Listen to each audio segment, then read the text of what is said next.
কেমন আছেন আপনারা সবাই? আশা করি ভালো আছেন। চলুন আজকের লেসন শুরু করা যাক। AMOROUS অ্যামারাস। অ্যামারাস অর্থ হচ্ছে প্রণয়শীল, কামার্ত, প্রণয় ঘটিত। আচ্ছা, AMORPHOUS অ্যামোফাস। অ্যামোফাস অর্থ হচ্ছে নির্দিষ্ট আকারহীন বা অনিয়তাকার। আচ্ছা, নির্দিষ্ট কোনো আকার থাকবে না, সেটা হচ্ছে অ্যামোফাস। ওকে।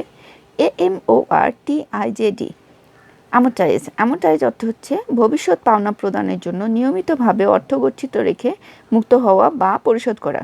মানে লোন, ঋণের ক্ষেত্রে বলা হচ্ছে। বলছে কি অ্যামোর্টাইজ ভবিষ্যৎ পাওনা প্রদানের জন্য নিয়মিতভাবে অর্থ গচ্ছিত রেখে ঋণ মুক্ত হওয়া বা ঋণ পরিশোধ করা।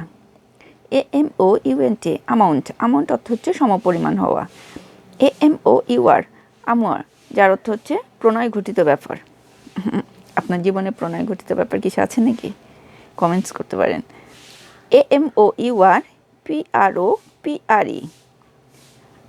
আমুয়া প্রোপা, যার অর্থ আত্মমর্যাদা, আত্মসম্মান। আত্মসম্মান, আমরা যে সবার আত্মসম্মান আছে, তাই না? প্রত্যেকটা মানুষ আত্মমর্যাদা নিয়ে বাঁচতে চায়। তো ভালো থাকবেন, বাই।